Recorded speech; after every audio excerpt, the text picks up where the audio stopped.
Have you ever heard of a Bigfoot that speaks? Deep in the forests of West Virginia, an old reclusive carpenter named Daniel hums along to a dusty cassette, when suddenly a deep voice echoes from the trees. It's not a hallucination, it's real. And it's the very creature Daniel once abandoned as a young man, behind the bars of a secret research lab. This creature doesn't growl. It speaks. Its first word? Stay. Years ago, Daniel sat outside its cage, offering food and humming lullabies. Now it remembers. It hurts. And it carves the face of Daniel's missing son into wood, because it heard the sorrow in his breathing.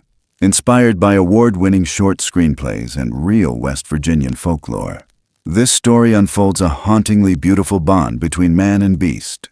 In just a few minutes, you'll witness a strange but tender friendship, a twist that grips your heart with guilt, grief, and redemption, and an ending, painful in its beauty. On a stormy night when hunters come to capture the talking monster, Daniel whispers, "Don't let us become like them."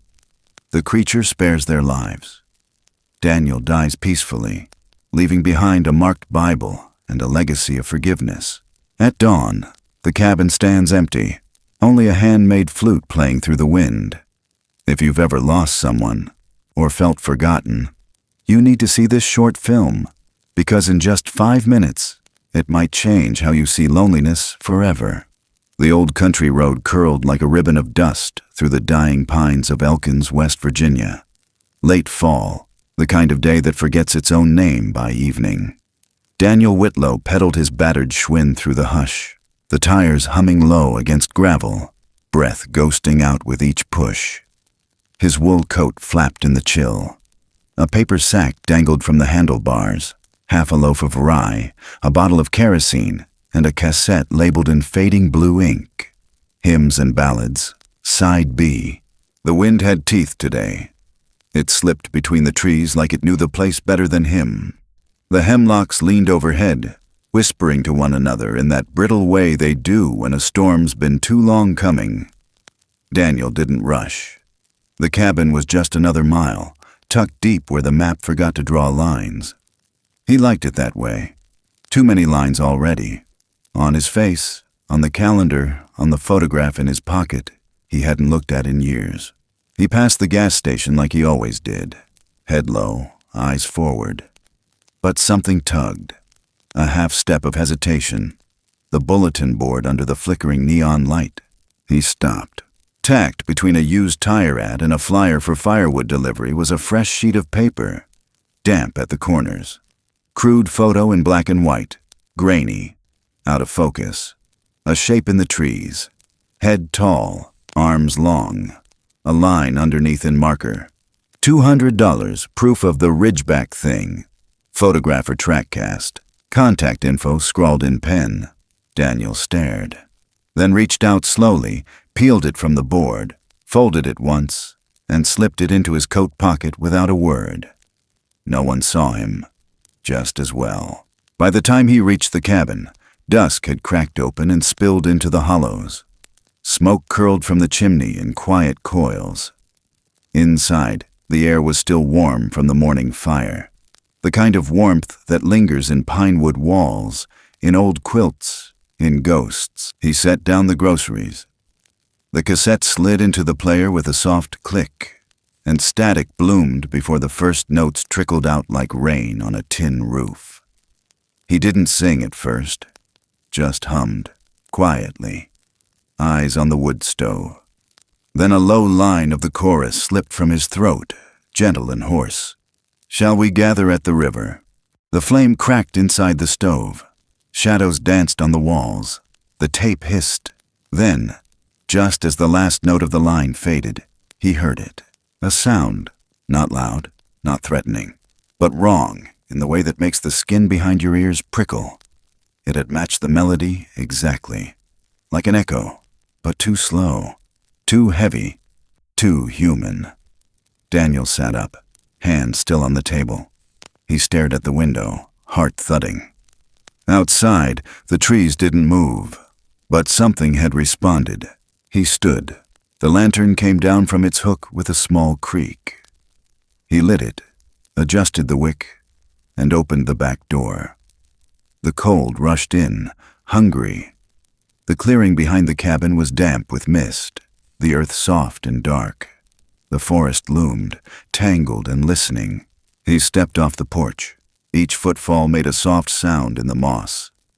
Just beyond the woodpile, past the outhouse, the dirt gave way to a narrow path, the kind that looked like it remembered other feet long before his.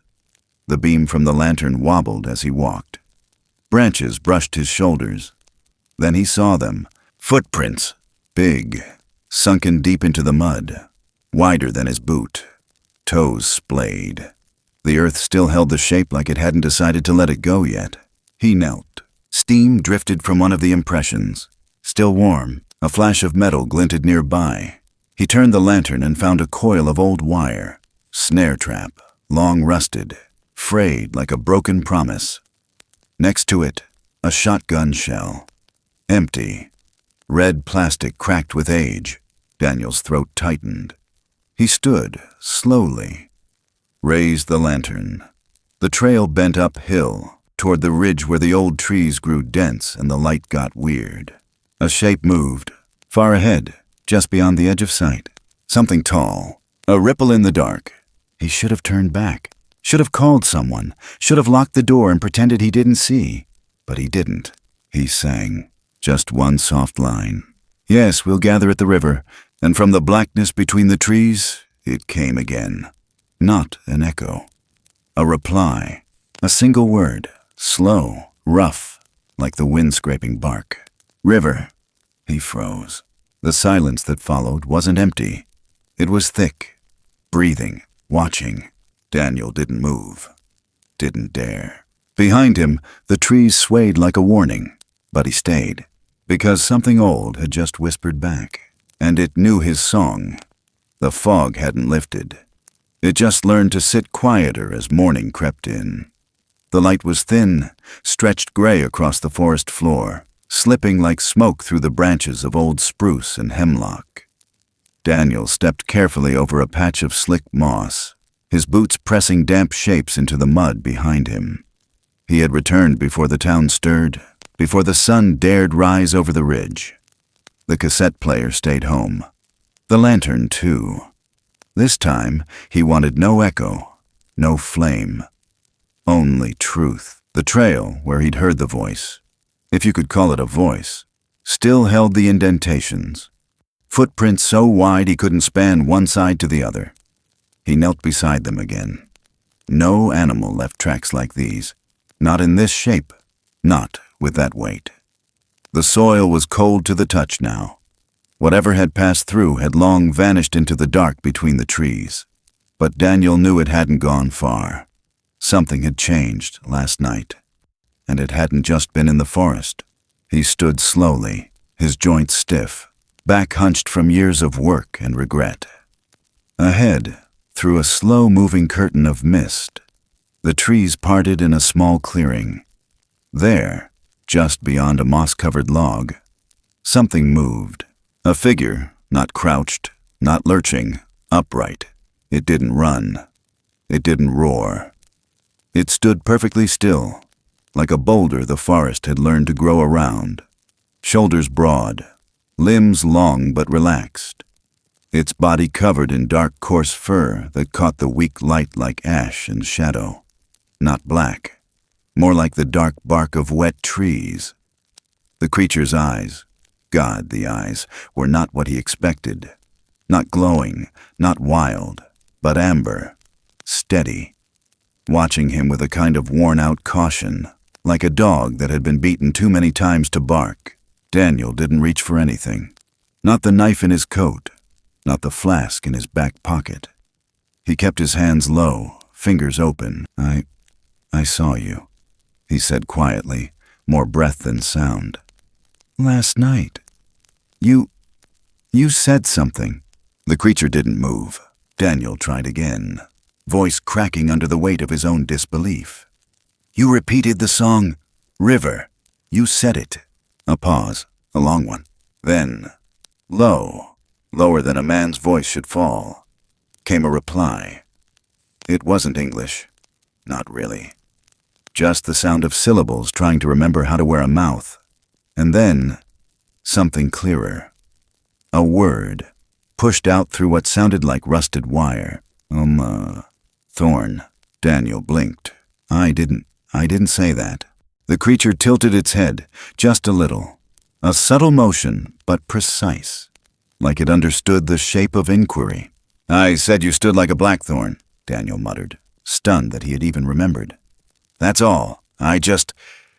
Thorn. This time it didn't ask, it claimed. Daniel's lips parted, then closed again.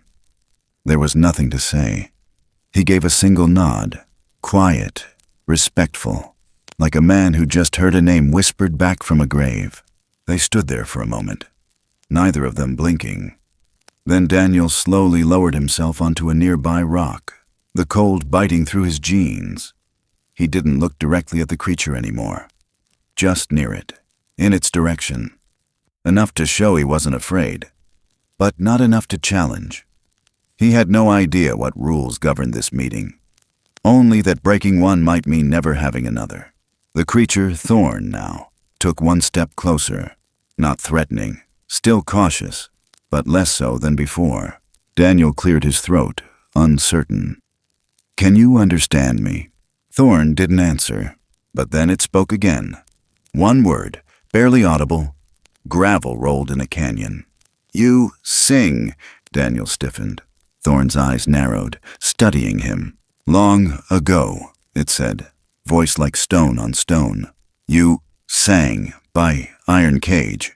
Daniel's mouth opened, then shut. His chest tightened. It had been how many years?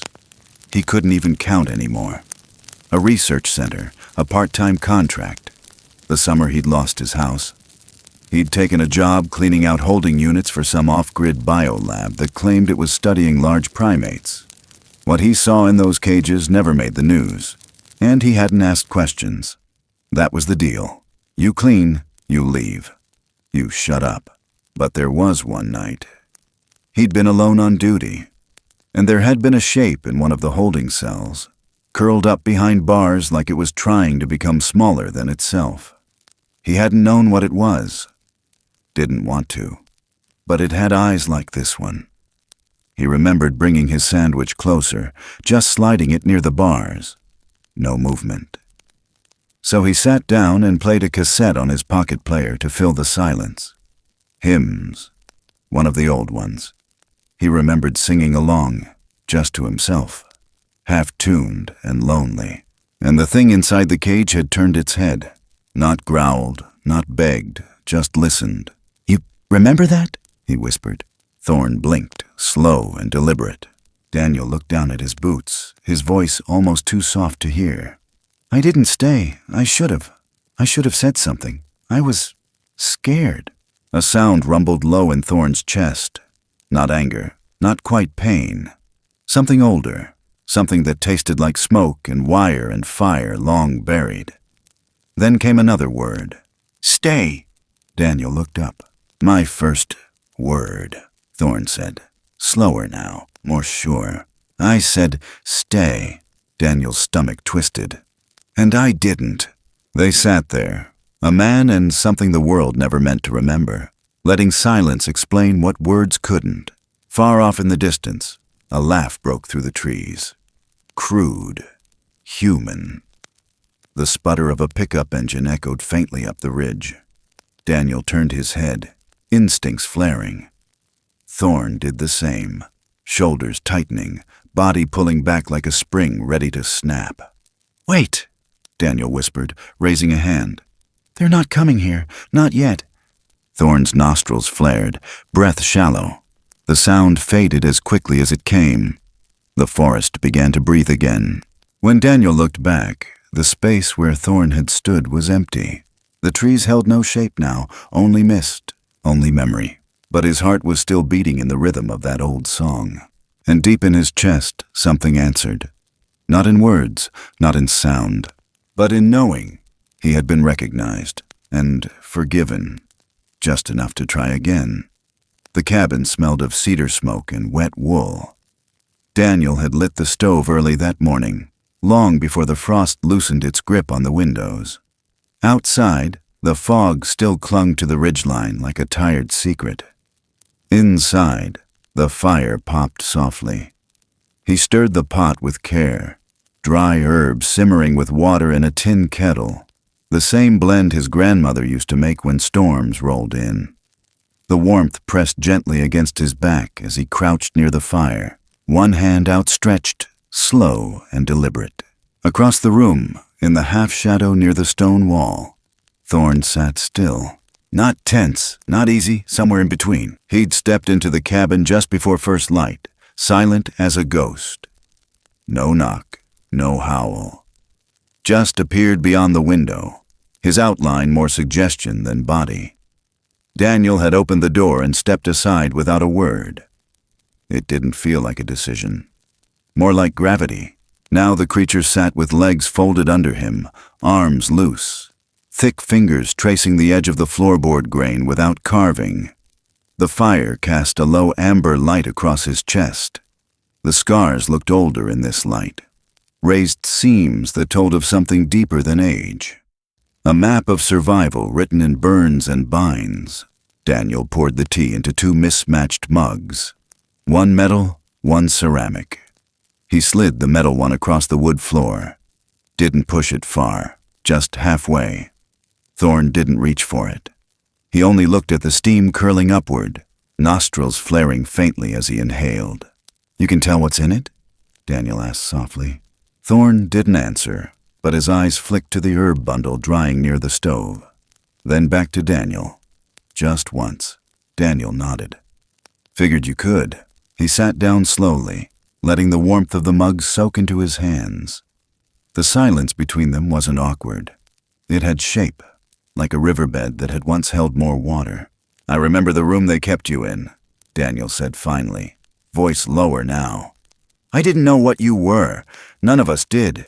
We were told not to ask." Thorne's eyes didn't blink. "They made it sound like you were a bear," Daniel went on, gaze far away now. "Or some kind of deformed ape. But I saw your eyes. You looked at me like a man would, like you were waiting for someone to see you." The wind outside rattled the stovepipe once. "I brought you food," he whispered, ashamed at how small that felt now. "I didn't throw it. I left it near the bars. I thought I was being kind." Thorne's mouth barely moved. "You sang," Daniel nodded, swallowing hard. Yeah, I did. It was just a habit." Filled the silence. Thorne's brow furrowed, the way memory does when it hurts. "My mouth didn't know how to answer." Daniel looked up slowly. Thorne's hand touched his own chest.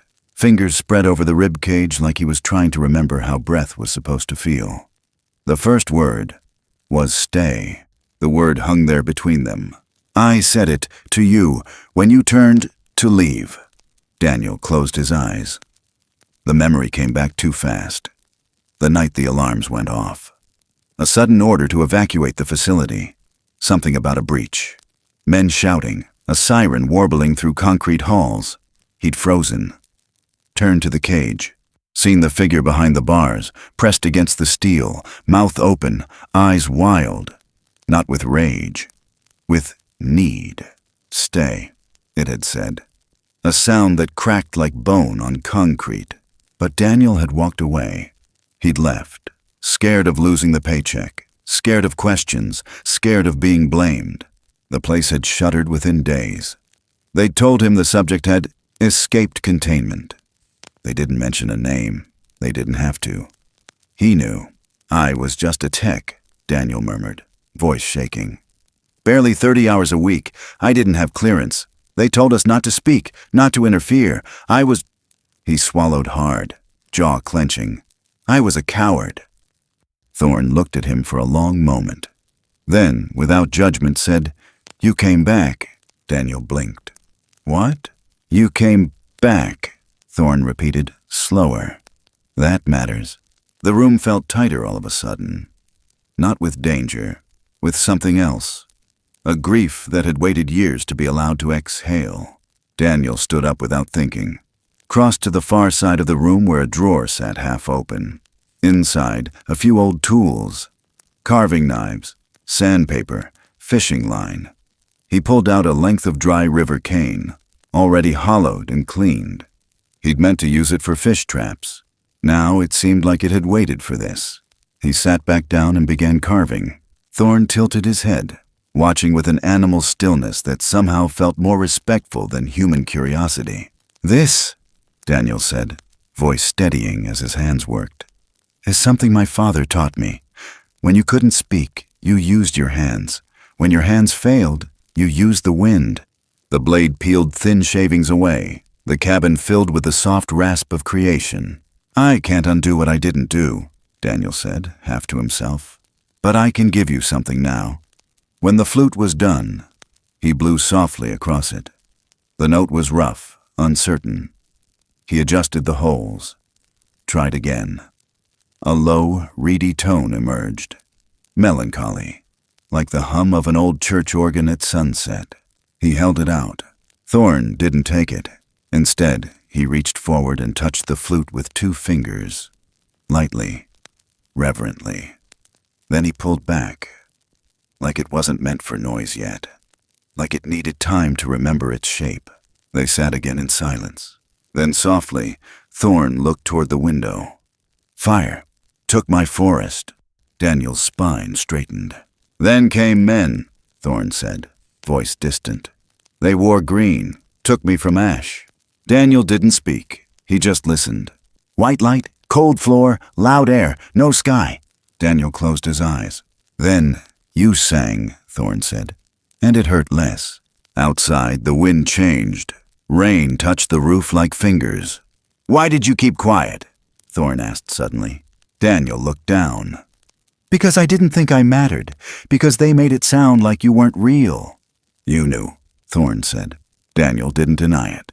He stood, knees cracking, and crossed to the fireplace. He pulled down a worn tin box from the mantel. Inside, an old journal. Blank pages interspersed with weather entries, sketches, bits of remembered scripture. He slid it toward Thorne. "You ever want to write? Or draw? Or just not forget?" Daniel said. "This is yours." Thorne touched the leather binding gently. And then, from somewhere deep in the forest, came a sound like no bird Daniel had ever heard. A call, short, rhythmic, not dangerous, just alive. They both turned toward the sound. Thorne didn't speak, but he smiled, just a little, and Daniel, for the first time in a long time, felt like maybe, just maybe, the night wasn't finished with him yet. The rain had come and gone in the night, leaving behind a hush so deep it almost rang. Mist clung to the cabin eaves like memory. Daniel stood outside with a bundle of soft pine wood under his arm, the kind that whittled easy and smelled like fresh sap. He didn't say anything, just walked toward the stump behind the shed where the light always hit just right come mid-morning.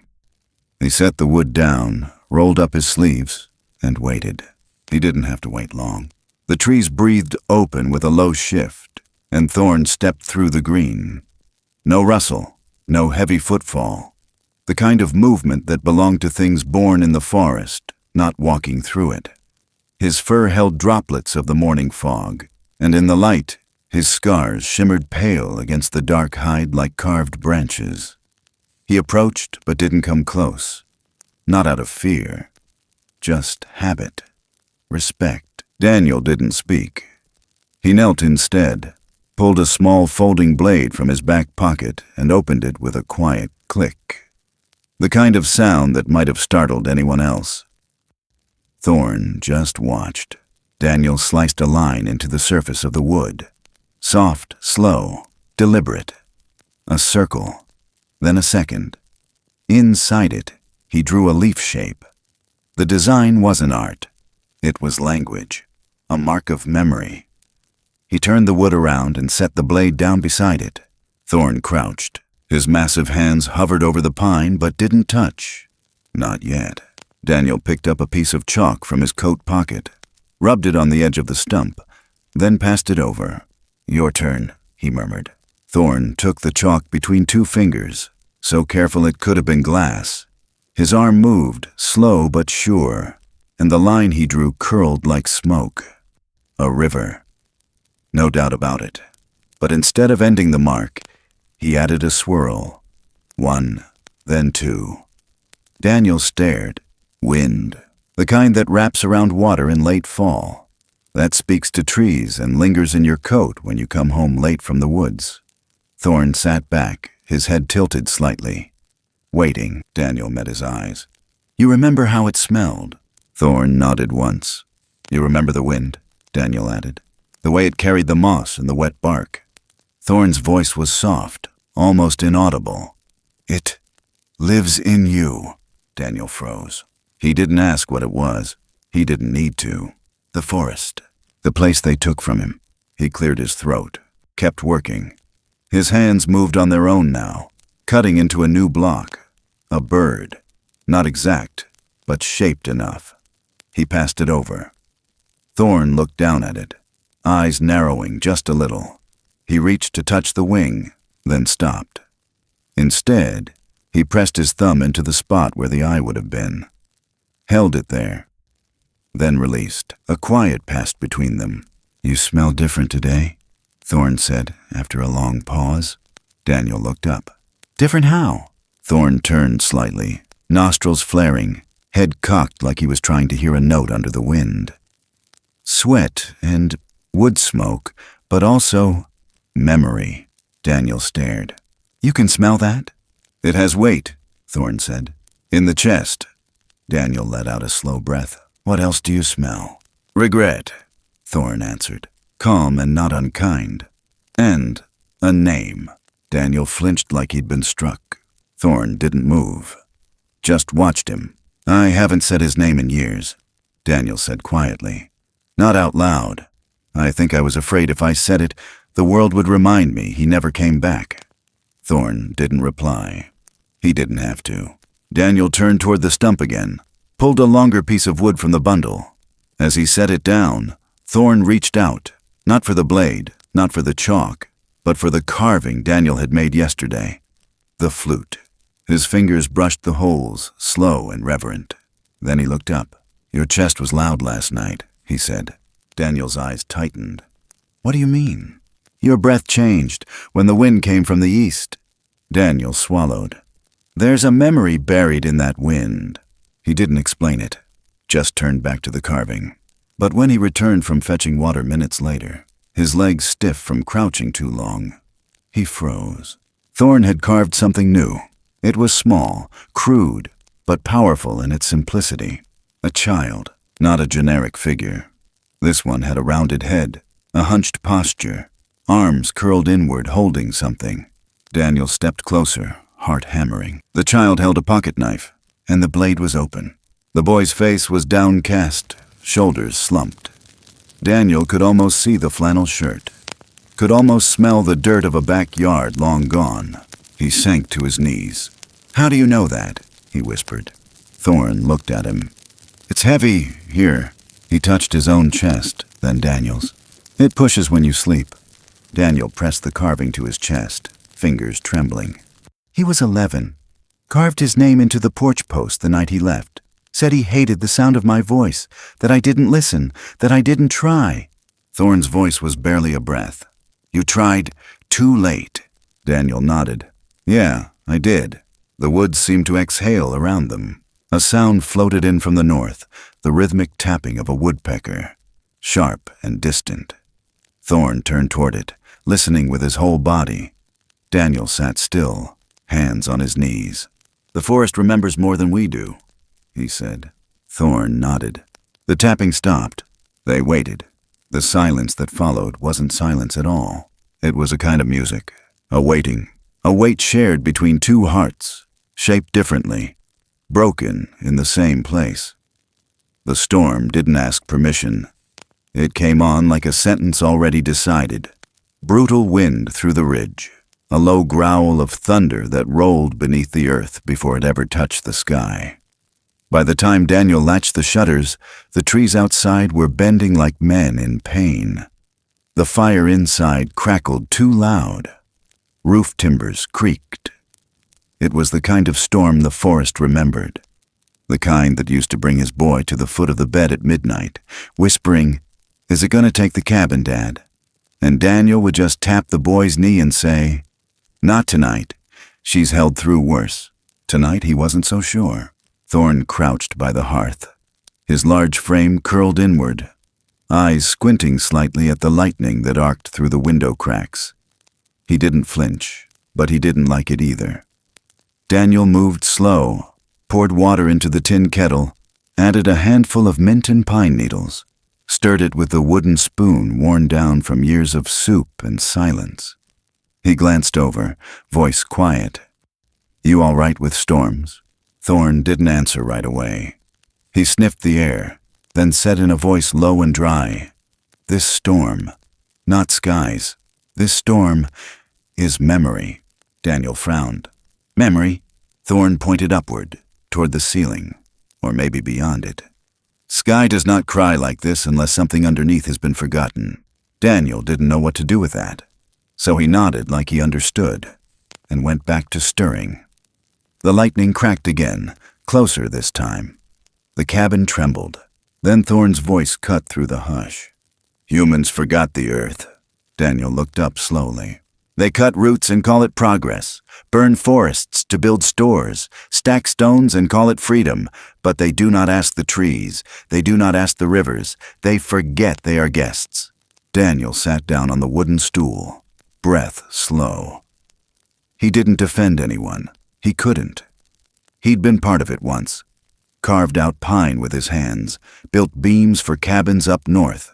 He'd stacked logs like bones and nailed them in place, proud of what he made. Until it stopped feeling like building and started feeling like stripping something bare. "We thought we were doing something right," Daniel said finally. "Working with our hands, feeding families. But it kept going, kept growing. Somewhere along the way, we forgot to stop." Thorn stared into the fire. "Your kind once listened, long ago. Now, they talk louder than the trees." Daniel let that sit. The wind slammed into the cabin then, hard enough to knock the lantern off the nail. It clattered onto the floor, rolling near Thorn's foot. He didn't flinch, just picked it up and set it back where it belonged. The glass hadn't cracked. Daniel leaned back, trying to stretch out the ache in his ribs. Too many years bending over lumber.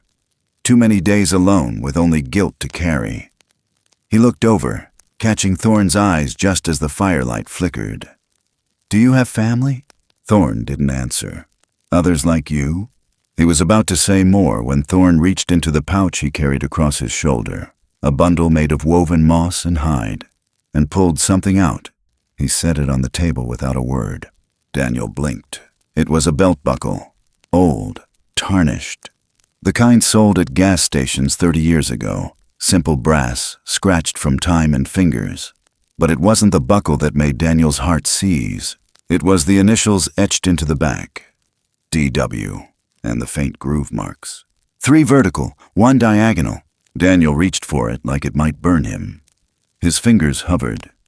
Then finally, touched metal. "My son used to mark trees like this," he whispered. "To find his way home."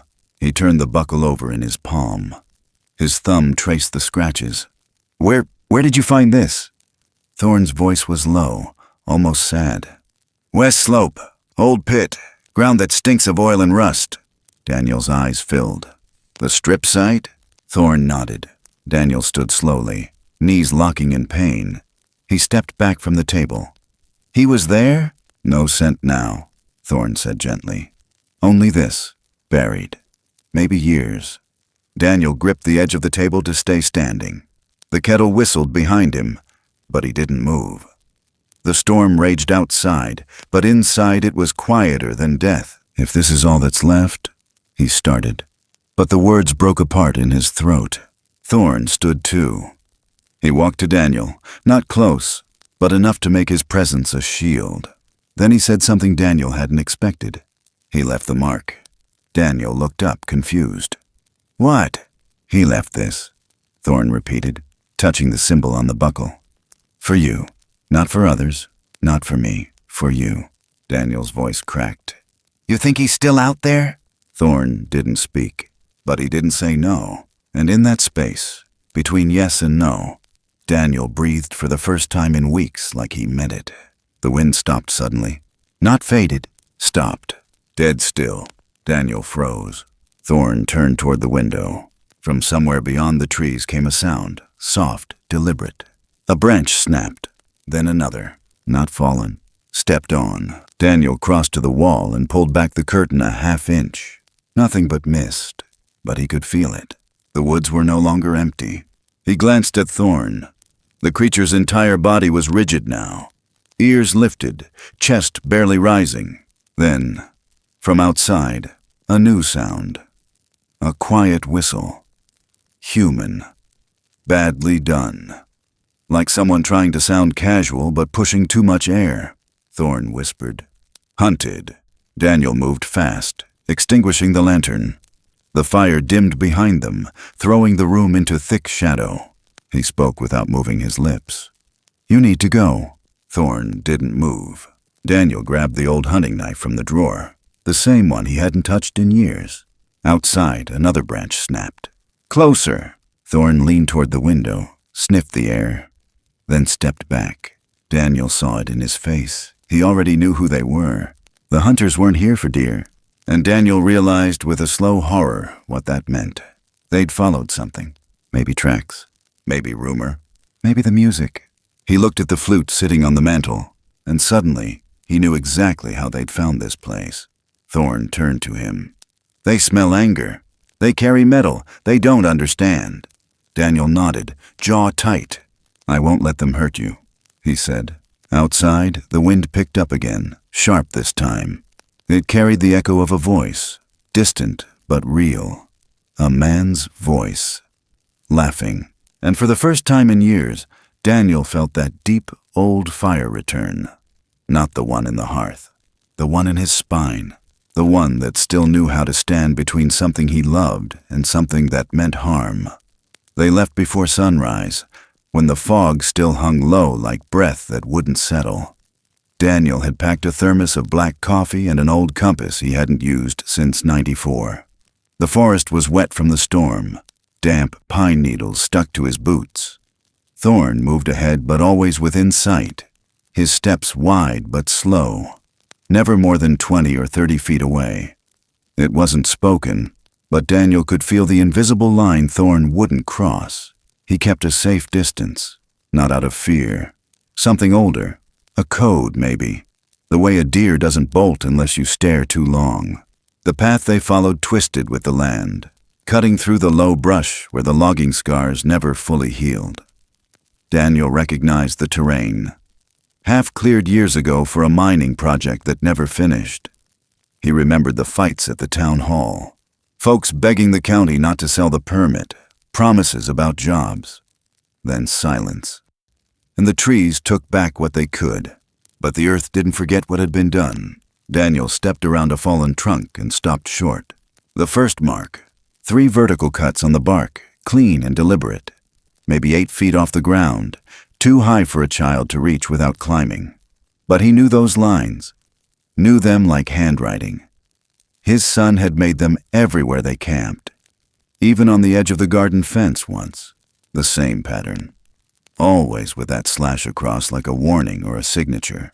Daniel touched the mark. His hand trembled. He looked back at Thorn. The creature had stopped too, watching.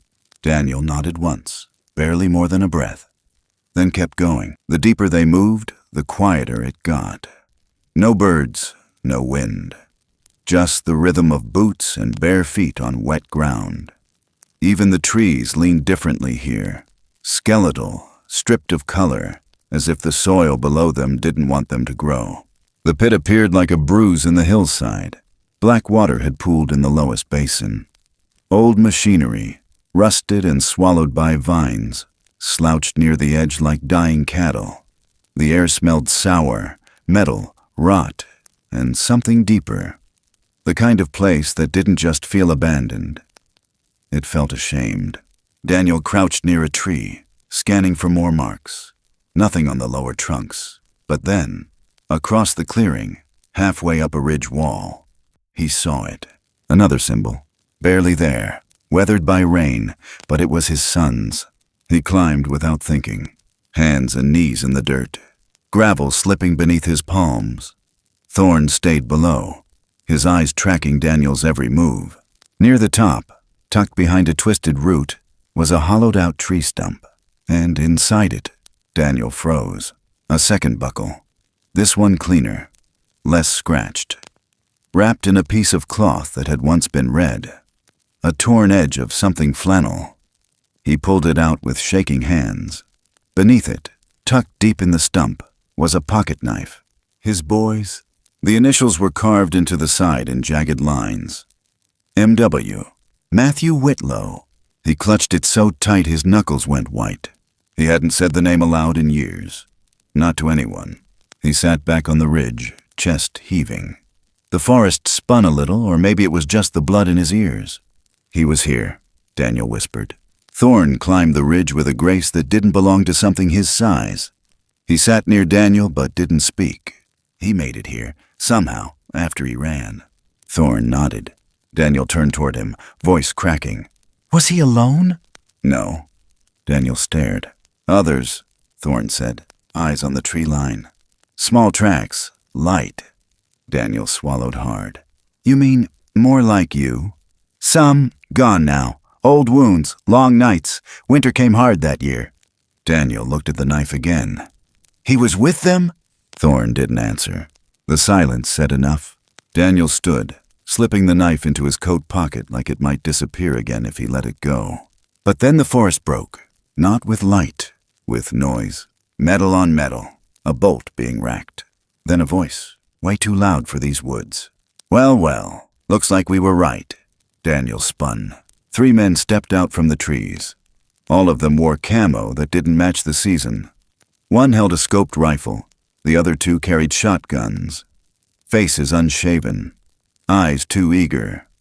They looked like men who drank in silence and blamed the world for the echo. The lead one spat into the dirt. Heard someone was playing flute in these woods. Heard a big ugly shadow was hanging around an old cabin near the ridge. He raised the rifle slowly. Guess we found ourselves a prize. Daniel moved in front of Thorn before he even knew he was doing it. Arms out, palms open. He's not what you think, he's not. He's 200 pounds of fur and muscle and mystery, the man snapped. That means a paycheck. Thorn stepped back. Not out of fear, something colder, calculated. The second hunter chuckled, squinting down his sights. Take the shot or we lose it. The third one, youngest of the bunch, looked unsure, but not enough to speak. Daniel raised his voice. He saved my life. You don't know what you're doing. The lead one laughed.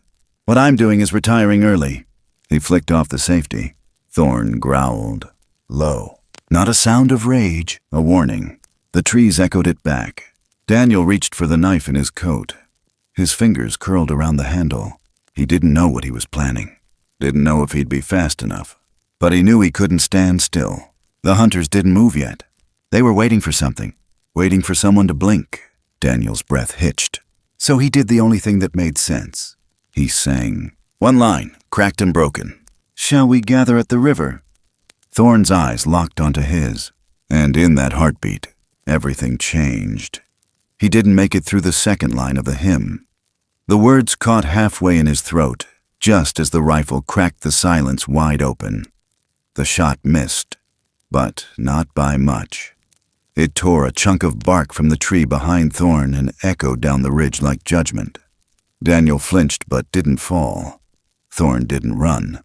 He moved. It wasn't like a man charging. It was something older, quieter. He crossed the distance in seconds, not with rage, but with purpose. His arm came down like thunder and sent the second hunter sprawling, shotgun flying into the dirt.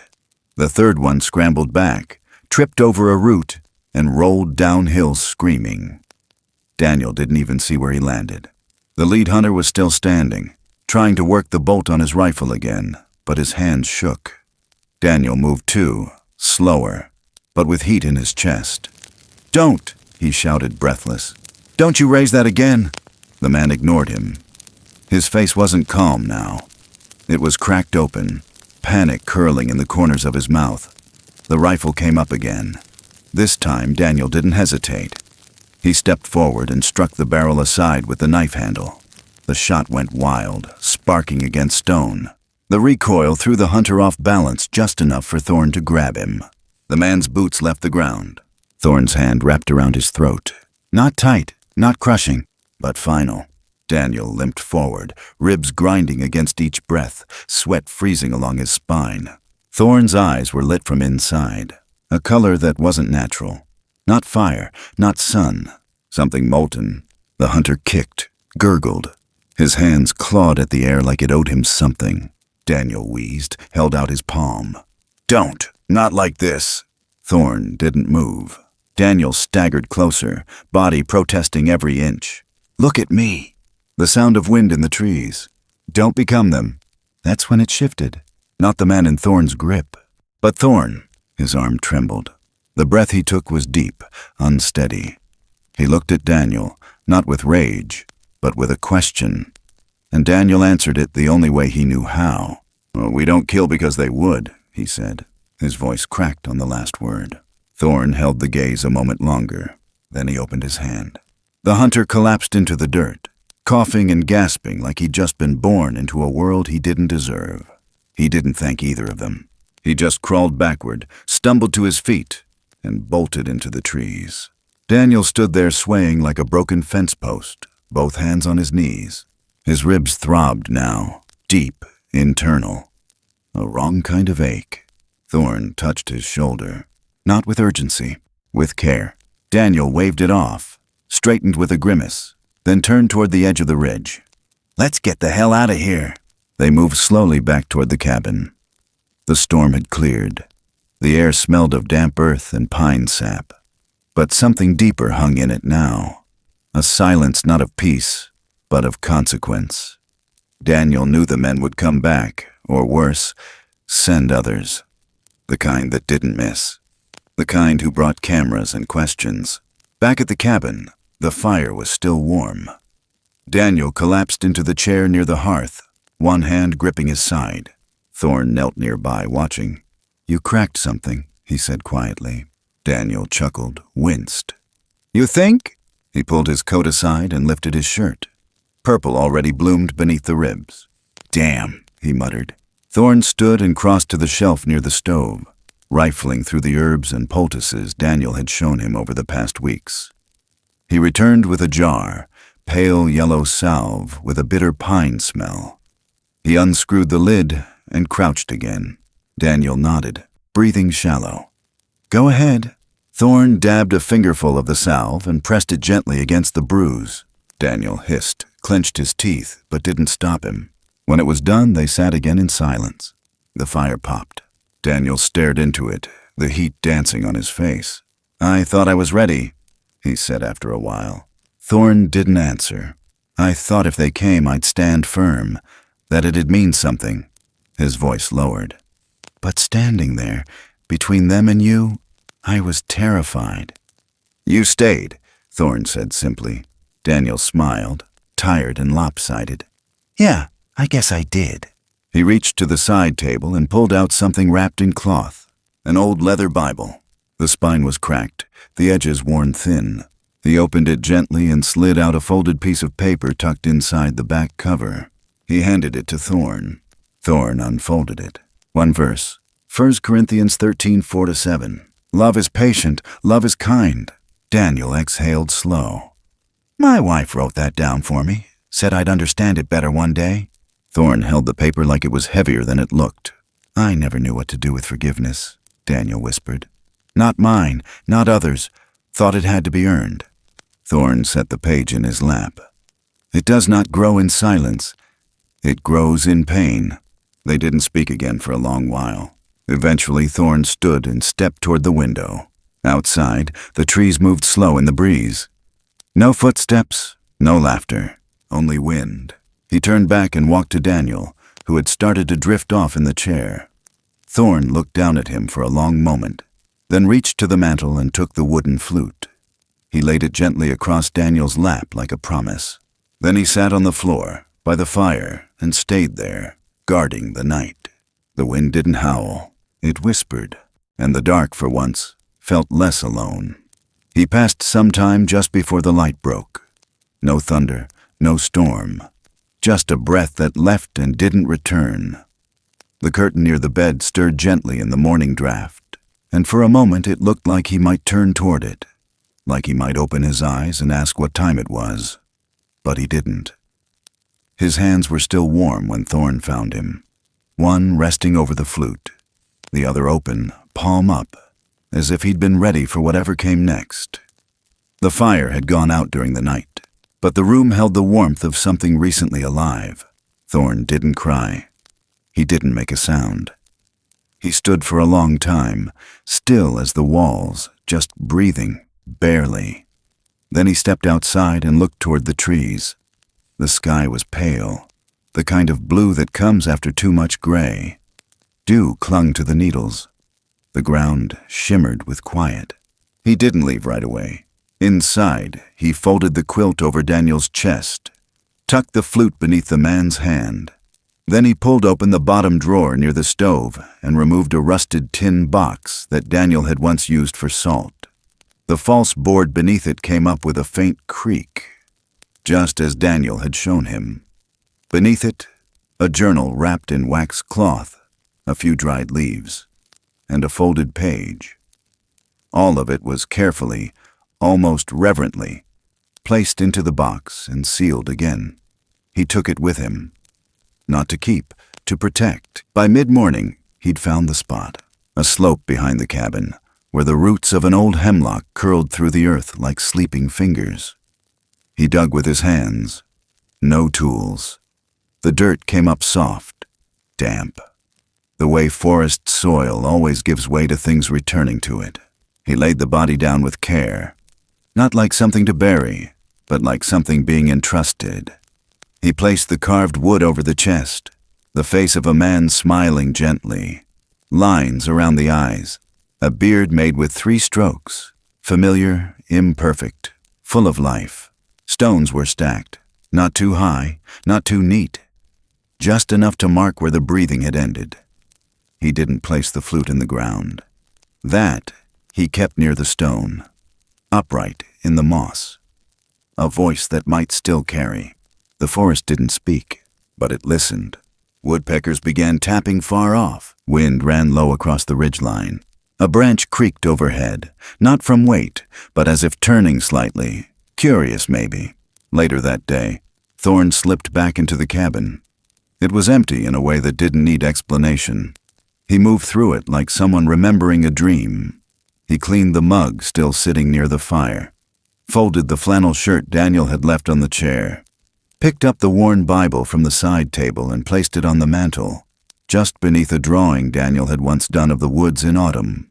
Before he left, he set the tin box, Daniel's journal and the pressed leaves, beneath the floor again, in a new spot, beneath the third board to the left of the stove.